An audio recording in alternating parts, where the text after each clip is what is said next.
Hey there, it's Josselyne Herman-Saccio, host of Be Unmessablewith the podcast. Welcome to the show, and I'm so excited to invite you to this conversation today. Someone truly extraordinary. His name is Nate Zeleznick. I've been practicing that all morning. So the question is, what if you could tap into a whole new level of power and presence, one breath at a time? From surviving the unimaginable to becoming the first non-Indonesian trained in a secret royal martial art, Nate's story is going to open your mind and your heart. You're not going to want to miss this one. Hey there. Welcome to Be Unmessablewith the podcast. My name is Josselyne Herman-Saccio. I'm your host. And today my guest is Nate Zeleznick. Try and say that 5 times fast. He's an award-winning wellness innovator and a sought-after global keynote speaker. He blends ancient wisdom with cutting-edge science, which is so cool. And he has pioneered integrated ascension method. He calls it. He was honored as the 2024 U.S. Wellness Instructor of the Year and Visionaries Award winner at Dubai's Health Conference. And he's only one of 2 master trainers of the 500-year-old Royal Indonesian Merpati Putih system. He has over 37,000 hours. That is a lot of hours of expertise and 2 decades of empowering millions worldwide in his transformative methods. And his methods have been featured and acclaimed in documentaries on Netflix, Gaia, and Amazon Prime. He is really amazing, and I am so excited he said yes to being on the podcast, and I can't wait for us to learn from him together. So here he is. Welcome, Nate. Josselyne, thank you so much, and hello to everybody out there who's watching or listening right now. It's a pleasure to be here. It's so great. And, in my introduction of you, I was saying how you're like one of 2 masters and you've had, 37 million trillion hours of expertise. And so why don't you tell people a little bit, bring them into your world and kind of get them caught up on you? Sure. Thank you. So my name is Nate Zeleznick, and I hail from northern Utah, originally from outer space. My mom will tell you that. But, I have been on this amazing path of helping other people step into their highest abilities and realizations and really ascension of their consciousness for 26 years now. In 1998, I became I became the very first non-Indonesian person allowed to learn a sacred, ancient, royal system of meditation, martial arts, breath development, unlike any other kind of breath work in the world, and energy healing, as well as extrasensory perception.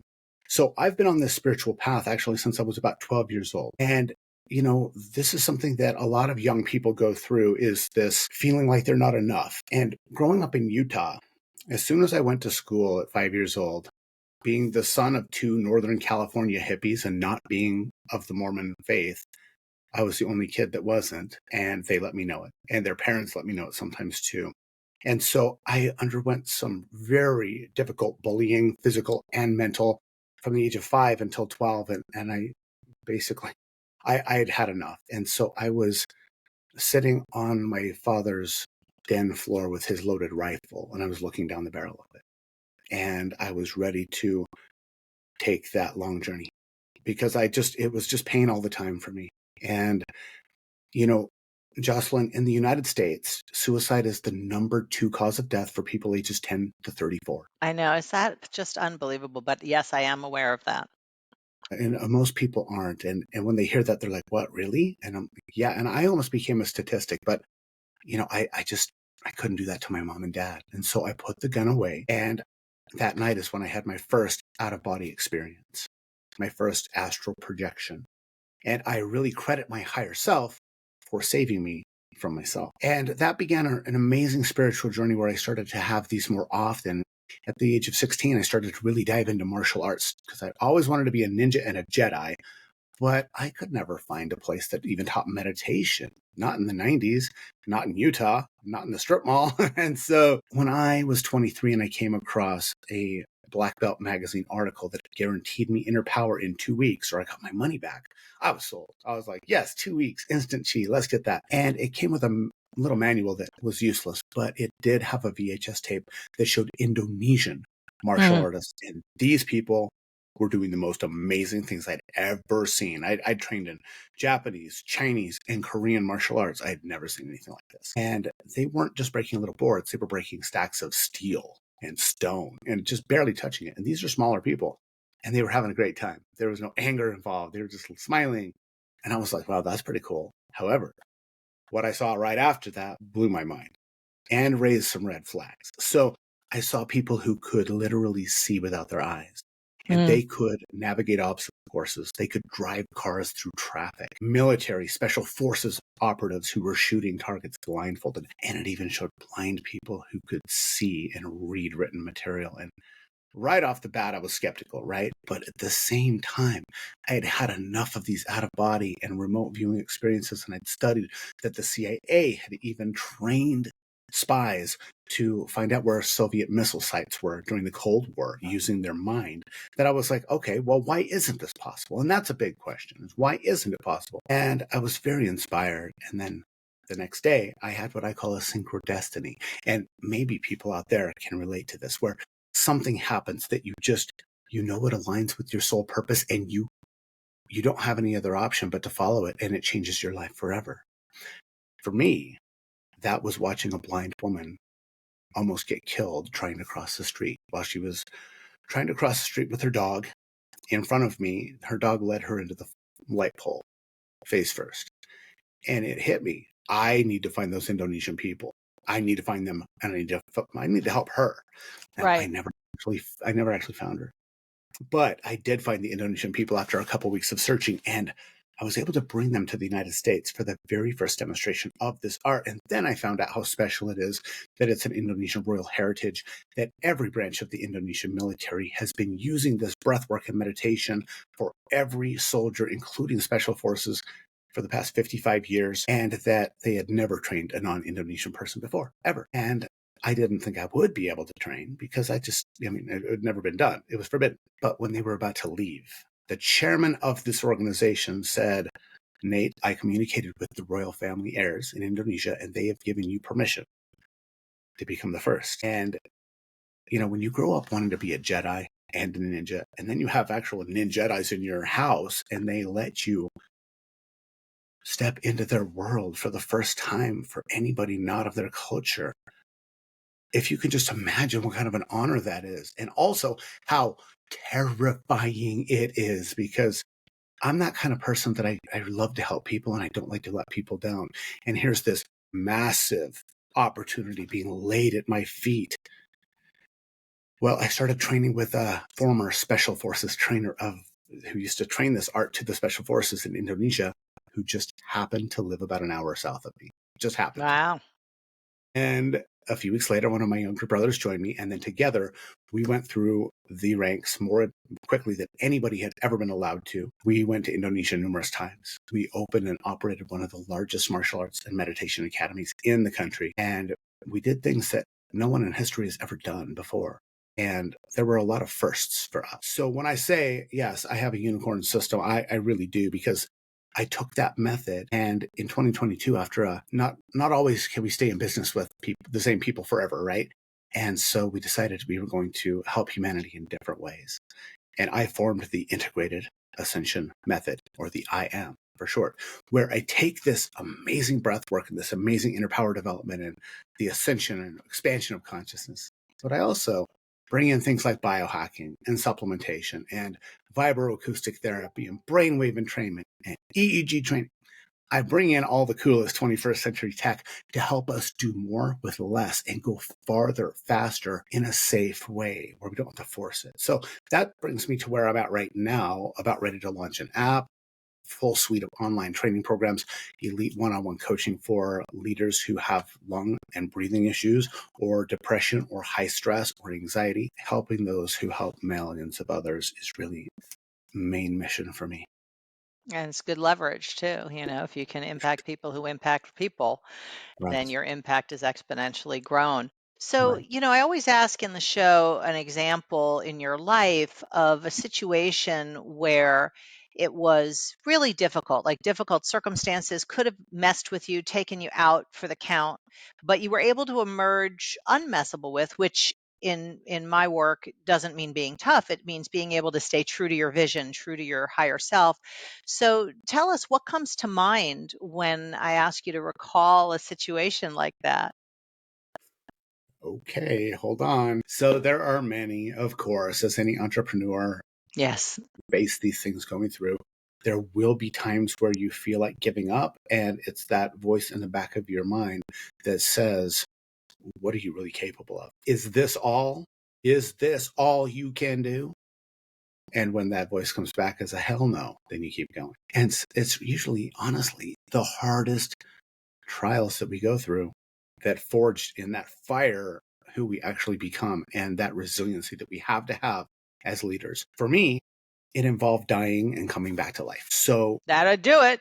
that'll do it. In 2007, just to explain a little bit more about that, in Indonesia, in Central Java, during only one time per year, in one place in the world, can you advance in rank in the art is called Merpati Putih, or the white dove. That's what it means. It's the white dove method. You can only advance to a senior rank once a year, and it's the national test. So what they do is they bring in all these lights, and I'm talking they tow them in with cars and trucks, big, because they light up an entire soccer field, but they have big diesel generators that are powering them, and they're blowing. If you ever see the Rams that go past and they stomp on the gas and they shoot out all that black smoke, imagine that constantly from the generators, because there's no emission standards.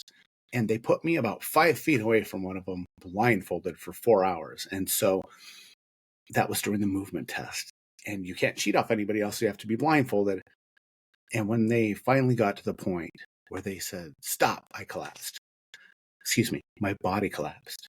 And I watched my body collapse, and I was still standing up. So my first thought was a F word. That was literally what went through my consciousness, because I knew what had happened. I'd been out of body enough times. So my brother and one of my trainers dragged my body off of the training grounds, and I was floating and watching this happen, and I had this opportunity. It's so peaceful there, Josselyne. I mean, there's no pain, there's no struggle. You're effortless. You are free from this. But I decided I wanted to fulfill my mission of why I came onto the planet, which is to help people specifically with this method heal their bodies, heal their minds, ascend in their consciousness to what they can really be in a method that works for even the most scientifically minded person, because I'm very science minded. And I made that decision right then. I was going to come back into my body, and I was going to keep going. I also couldn't let my brother deal with my corpse and sending me home. Yeah. But the thing is that this is just a kind of how this rolls in Asia for martial arts there, at least this martial art. So I'm out. They're reviving me. I come back, and 5 minutes later, they throw my cup and mouthpiece at me and said, okay, fighting's in 5 minutes. Put these on. And we fight bare knuckle, full contact. So I went in and I floated through that fight. Person didn't touch me. I was here. I was not here. I was truly in that flow zone. And that's something else that I would love to help people do, is get into that flow zone and stay there and do it at will.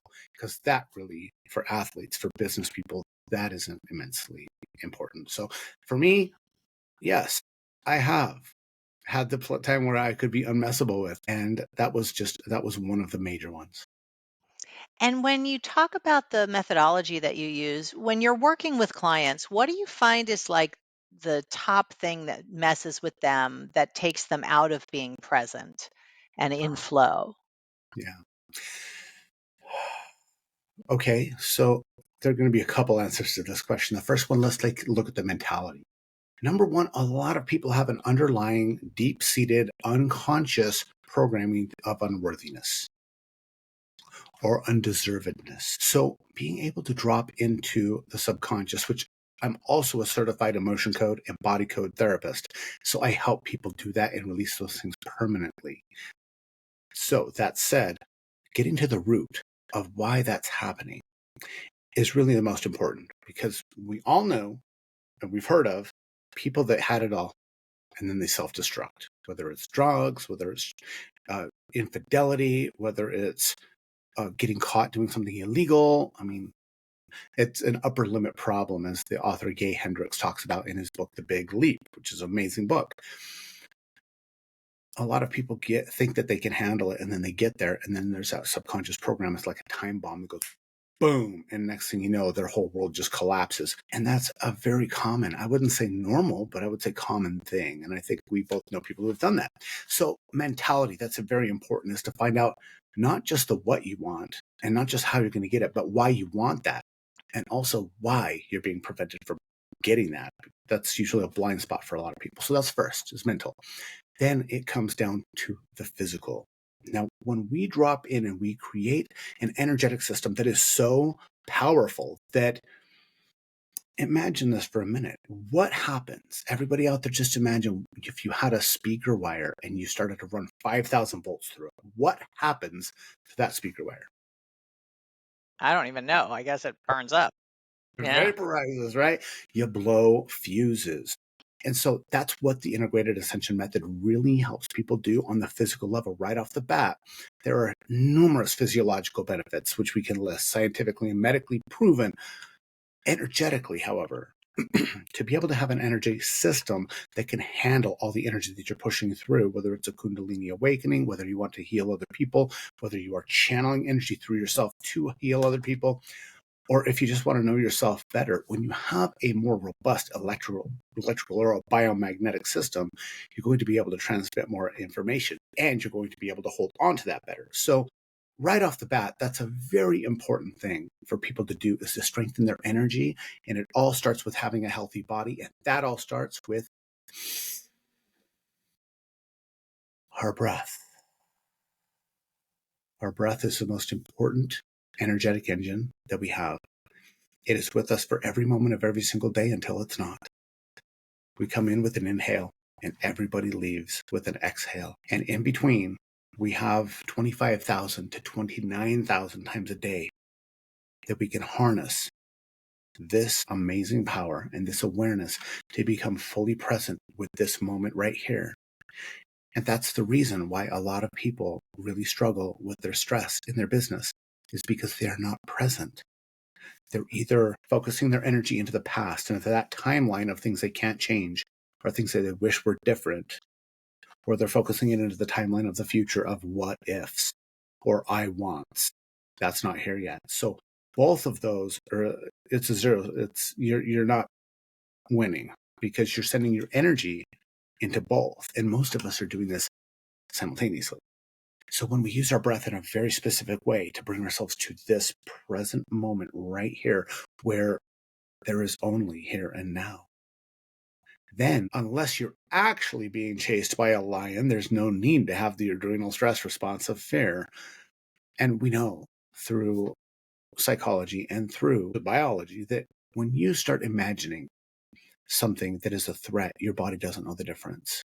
And we've all had this. Ask anybody out on a date and see what happens with your heart rate. It's going, but you haven't even talked to them yet, and you're still getting nervous. You're creating that tension in your body so that you have greater attention when you're doing that. And so for leaders, very important to ask two questions. I always ask my members to do this.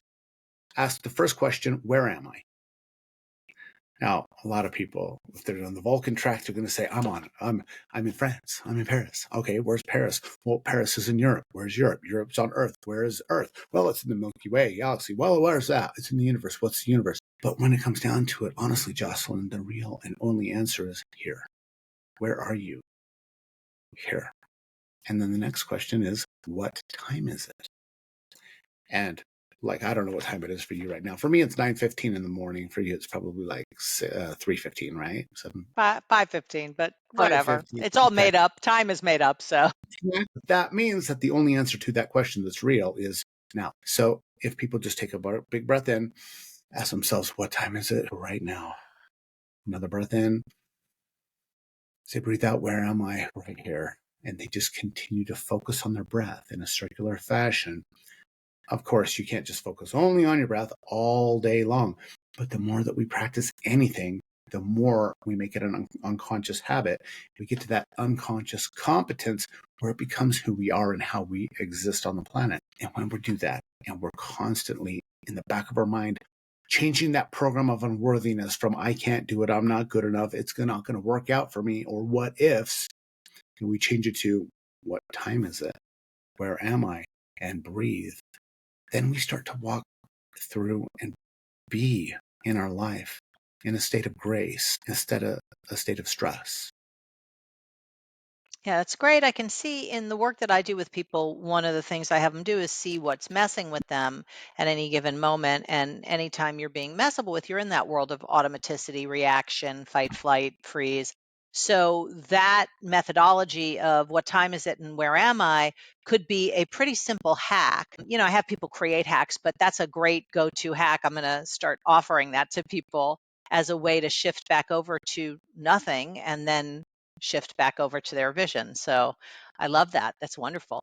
And I know you said you might want some coaching. So tell me how I could support you and what you're creating next or what's been messing with you, so to speak. Love it. Thank you so much, Josselyne. And for everybody out there, I hope that this will resonate with you as well. So as a business owner and rebranding over the past 2.5 years, absolutely from zero, when I split in my business, I decided I wanted to really allow my creative juices to flow so that I could express myself and help the people I was here to help without the encumbrance of the previous paradigm, right? Mm-hmm.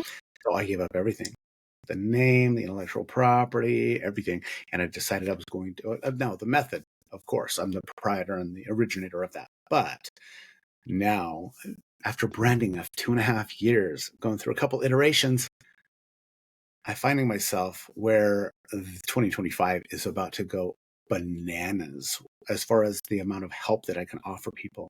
So to let you know where I'm sitting at, I offer a couple different things. The first one is elite one-on-one coaching for high level, high touch, very deep work with people who want to feel better, breathe better, get rid of their stress, lessen their depression, and just obliterate anxiety.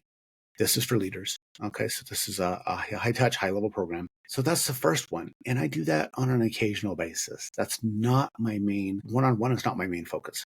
But I also have online programs where people can go in, they can learn this breath work, which is unlike anything else that you will ever find. I guarantee it is a unicorn. And it's going to help people with their health. It's going to help them with their vitality. It's going to help them with, well, a lot of people report the lessening or reversal of disease, and I'm not claiming any curing or healing from this. It's just the reports that have happened over training thousands of people over the past 25 years. And then I also am now offering my app, which releases in just a couple days from now. But by the time this airs, everybody, you can go and get the I Am Breath Mastery app. That's I space am space breath space mastery. I Am Breath Mastery on either Apple or Google, and you can get a free course with me. You can drop right in and you can start to learn more about how this will improve and accentuate everything that you do in your life, and most importantly, help you have more fun and longer life. So circling full back, Josselyne, to what you're talking about, where I can use some help is now that I'm stepping into this space with this app, and it can be available to everybody 10 times a day, is how many people usually open different apps. Where I'm looking for the coaching is in the space of marketing and getting more people, more eyes on it. That's really the most important thing for me right at this moment. And what are you doing to market right now? So I'm doing a lot of different webinars. I hold free classes every single Wednesday. Every other Thursday, I hold a 1.5-hour masterclass, which people can find out about that in the show notes. So I'm doing it. A lot of it is the webinar, kind of the Russell Brunson model of hosting webinars. And so that's the main way. And how are you getting people to those webinars? A lot of referrals, and then also organic reach on social media. Yeah. And then also partnering with other people and doing amazing things for their communities as well, and offering trainings there and having them become part of my community. Gotcha. And if you look at what you want to accomplish with the app or the business, let's just say, do you have a goal for this year in terms of number of users or revenue or whatever metric you're Absolutely. using? Yeah, absolutely. So I'm looking at having at least 5,000 users by the end of the year on the app, which I think Okay. is definitely doable, especially considering when people say there's an app for that. This is the first time there's ever been an app for this. There is no other app for this than this. So it provides something that is truly unique in the breathwork and energy and mindfulness space. So I'm looking for 5,000, at least 5,000 users in my app. And then I would love to have a profit of at least 500,000 and well over seven figures for 2026. And I Okay. know that's possible with what I'm S- offering. So if you look at the year and you were to accomplish those metrics, right? The 500 and the 5,000, then what is your vision with this business? Not your goal, but what's your vision? So the actual, okay. So the vision of this is to have, well, are you looking for the overarching, like big, massive vision, like the end result? It's not a result. So when I work with people on vision, it's more contextual and linguistic. So if you look Okay. at having accomplished your goals, then what's going to be there like a presence, like an experience? Beautiful. Are you talking personally or professionally? There's no difference to me. Okay, Yeah, wonderful. it's your life, you know. You can't Yeah, separate that arm as professional and that arm is personal. So it's love really it. the experience of life. If you Okay, accomplish those things, what's the context that you're doing it inside of? yeah, beautiful. So the context of that would be to actually freedom is the most important Yeah. thing for me. Travel freedom. I love to Hmm. see the planet. I love to interact with people. I love to help people have aha moments. So for me, being able to travel where I want, when I want, to help the people who are ready for me, and to have a team of at least five people, whether it's, a CMO, have a good marketing team. I've got a Hmm. great web administrator already, having a sales team, and basically not have to shoulder the burden myself as a Yep. solopreneur at the moment. Those of us who are in the boat, we know what it's like.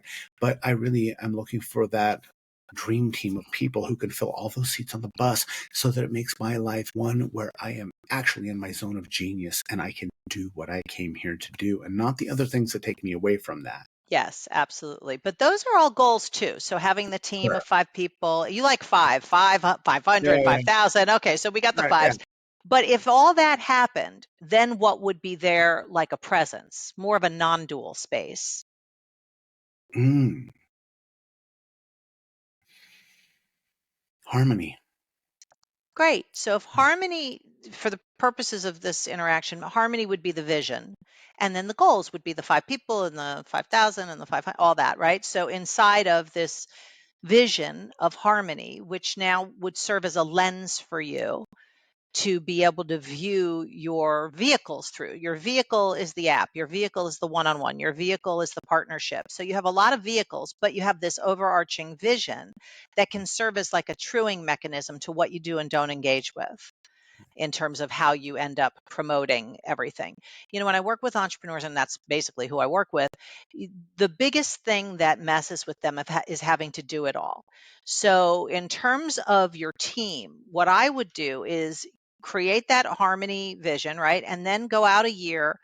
If your goal is to have five people by that time, say what the five roles are, and then backwards plan it so that you start putting that team together really now, because you don't want to spend the year and then at the end of the year being, oh, let me now hire these five people or find these five people. If you start looking at, okay, well, if in December I have this five-person team, what would have happened in November or in October? What will I have to have in place? Maybe three people. And then how about August? And then what about June 1st? And then how about, end of February? So that you start to create actions now versus someday I'm going to have this team, but you bring it into reality with an action plan, which is not difficult to do, but you have to do the thinking and it takes some time. And sometimes people just get like, forget it, I can't think like this because I don't know what's going to happen. Yeah, but what I'm saying is you get to design what's going to happen from your vision of harmony. And then when you start to have the action plan closer to the right now, then you'll start to unearth what messes with you in taking those actions. So if you look just right now, knowing yourself the way you do, what would you say is going to mess with you in taking the necessary actions to realize the goal of the 500 and the 5,000 and the five team? What'll get in the way? What'll throw you or thwart you?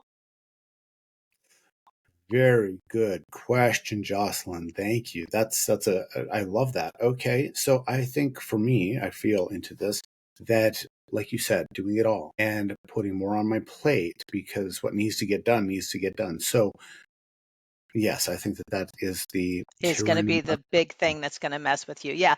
So that's where I would actively intervene in that now, so that you begin to build this team, even if it's part-time people, virtual assistants, part-time CMO, they have fractional people like this, people on a project basis, even if it's at Fiverr or, Upwork or something where you don't have to spend a fortune, but you allocate time and resources to it now so that you build out the SOPs so you can replace those people as you need to because you have the system in place.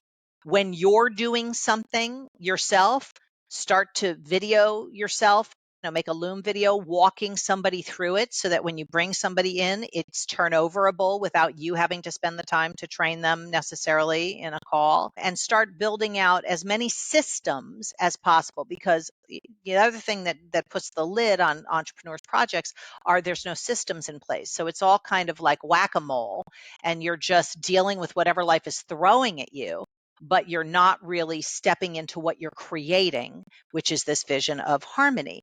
So harmony requires more than one note. Yeah. So you can't be one note in your business. You have to have multiple notes so that you can create what you're saying you're out to create, which is harmony.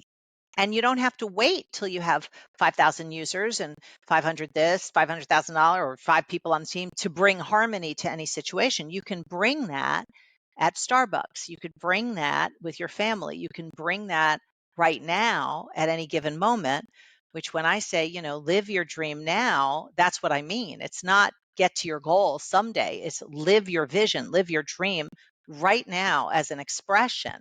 So if you notice when you get messed with and you start thinking you have to do it all, is there something that happens in your body like a symptom? I call it a red flag, but is there something that happens that indicates you're in that world of being messable with, I would call it?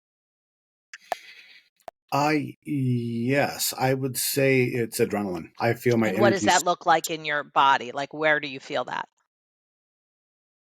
Well, the way I feel that is this energy rising up literally from my root chakra up into my heart and then out into my body. Like, Yeah. let's go. Let's go. Yeah. We got to do this. So when that happens, yeah, sorry, go ahead. Well, and a lot of the time, Josselyne, I do my very best to think of, okay, how is this for me? How am I just doing this because it's an emergency, or am I doing this because then it leads to something even better down the road? Like, what is the step, the A through Z on it? And sometimes it's just, customer service issues and people have problems and computer errors and we just have to fix it. And other times I'm doing, say, the passion of building this app because I know how much it's going to help people in their lives. And so every time I do it, even though my carpal tunnel's like, and I'm using the mouth for 10 hours a day, I know it's going to be so beneficial for people that I do it as a passion of purpose that I'm doing Well, what this. you're describing is the two different worlds. There's the world of reaction and there's a world of creation or vision. And when you are in that world of vision and creation and fulfilling on what you created, there's no burnout, there's no overwhelm, there's just action because it's all just right now. But when you're in the world of reaction and survival, that's when you might get that feeling in your, chakra moving up. And that's a red flag that you're in the world of reaction or being messable with. So in those moments, you can use your breathing technique to hack, get back to neutral, which is nothing, or right here, right now. There's nothing here. There's nothing to deal with. There's nothing to survive right now. And then shift back over to that other road of harmony. Not just for you, it includes you, but it's not just about you. It's about the people that you're going to impact and them having the space of harmony in their life. So if you shift back over to that vision and you ask, okay, what's the next action I can take that will fulfill on that vision? So vision becomes a space that you're standing in right now, but you're also coming from, not like a past, present, future coming from, but you're coming from it and you're moving towards it all at the same time. That's why I always call it a spatial experience rather than a linear experience. Okay. And that would be the practice. So it's like the muscle to develop is to catch yourself in the world of reaction. So you catch that physical symptom because you'll notice that quicker than you will the rationale of why you're getting messable with. It's more like, okay, there's that physical thing. Let me do my breathing thing. Let me get back to neutral and let me shift back over to my vision. What action do I need to take right now to fulfill on my vision? Whether it's, writing whatever or dealing with the customers or whatever it is, but it'll be inside of a different context. And the context is decisive over your experience of life. Makes complete sense. That really resonates right here. And to backtrack a little bit for what you were talking about as far as sensation, I definitely make a distinction. When you mentioned as far as when you might be in that state of being messable with, actually, I do get two very different distinct sensations between when it's the creation and when it's the habit. What's the difference? But that's great that you can, obviously you're so much more in touch with your body than so many people. I'm sure that you could make that distinction, but what is the difference? Well, for me, when it's the creation, I feel that energy rising to my heart and out to my, like I feel it in my aura field. Like it's, okay, I'm now going to be doing something that, yes, do I have to do this right now to get the job done? Yes, I do, but I love doing it. And then there's the other one, like, crap, okay, this is a fire I've got to put out. That's a different sensation. That's not that one. That's the pit of the stomach. That's the survival center right here that says, okay, get this done as fast as possible to eliminate this threat or this insecurity. And then we can get onto that other thing that I really want to do. Yeah, no, that's perfect. So those moments, the pit is where you'd want to hack it. And the thing about your vision, Harmony, I think there's a piece missing, honestly, as I listen to you. I think there's one other piece I'm going to offer to you. If it doesn't fit, just throw it away. You're not stuck with anything I say, or anything you say. I think impact is another aspect to your vision. It's harmony and impact for people. Yeah. Does that resonate? Without a doubt, because that is one part that I left out of the near-death experience story, that I came back in order to affect the lives of at least 100 million people before I move off the planet. So, yeah, I guess I heard it in the unsaid, but I would come up with metrics for that, because otherwise it's a nice slogan, like I'm going to impact 100 million people. But if you don't start measuring, you move what you measure. So if money has been something that's been a bit of a stumbling block in your business, and this is for anybody, chances are you're not really measuring it powerfully. You might not be clear about how much money you're spending, how much money you're making, what all the numbers. Being clear on the reality of something allows you to impact it, and then creating that backwards plan from a year from now or 11 months from now, however you want to do it, so that you have milestones that you're checking in on every week, or I would do it every day, but let's say every week, so that you can see where you're off track, or if you're off track, or if you're on track, or if you need to redo your measures because you're ahead of the game, and start creating new metrics or new goals. But if you're not tracking something, it's just like your weight, and people go, well, I want to lose 20 pounds this year, except you don't have a scale and you don't even know how much you weigh. I mean, it's nonsense, but people think that way because we're so trained to think conceptually and someday, which is not a real day. So, putting it into this actionable plan and then holding yourself accountable. And, if you have a coach, use the coach to work with you to keep reworking the plan. That's what I do. I have 3 coaches and they work with me to see what I can't see, the blind spots, so that I can get on track with what I want to create. But that's what I would say would be a great pathway for you with these metrics that you've come up with.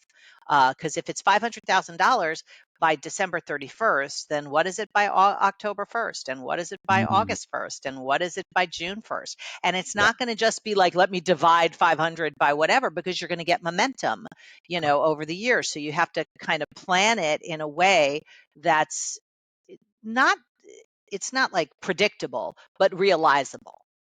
Yes. Yeah. So I hope, does that support you in what you're dealing with? Good. So good. Thank you so much, Josselyne. This is wonderful. And I know that that's going to be invaluable to many of the people watching this right now as well. It definitely makes the difference for me whenever I'm creating anything. I do this very same thing. I do it with all my clients. So it makes a difference. It works. If you do it, it works. So let me know as you create along the way how it's going. And Any last words? I know we're going to have everything in the show notes for the free classes that you do and the app and your website, but is there anything else you want to leave people with in these last moments? For anyone out there that finds themselves in the unconscious space of as I mentioned, the tyranny of the urgent, where everything is urgent and we find ourselves as a human doing instead of a human being, I would just encourage you one more time to take that nice breath in, ask, where am I? What time is it? And realize that every single thing that you're experiencing, you've brought to yourself to experience for a reason, to learn. Sometimes that's to understand that this is not what I prefer. And I would like to change that. And I would like to see myself in that different situation, and then feel, see, and then be yourself in that situation as what it is here and what you feel it everywhere. And that's definitely something I work on. Everybody can work on at any given moment. But to be here now and to see yourself and be yourself that you want to truly be in every aspect of your life is invaluable. Wonderful. Thank you so much for spending time with us. And for those of you listening or watching, if you got value out of today's episode, please share it with someone that you think would get value as well, and rate and review the episode if you're so inspired. And we will see you on the next episode of Be Unmessable with, the podcast. Wow, I hope you are walking away from this episode feeling inspired and grounded and maybe even a little unmessable with. If something Nate shared lit something up for you, just drop a comment below or share this episode with someone who needs to hear it. And don't forget to download your free 5 daily practices for being unmessable with, so you can stay connected to your vision every single day. The link is right below, and I'll see you in the next episode where we keep expanding what's possible. So watch it now.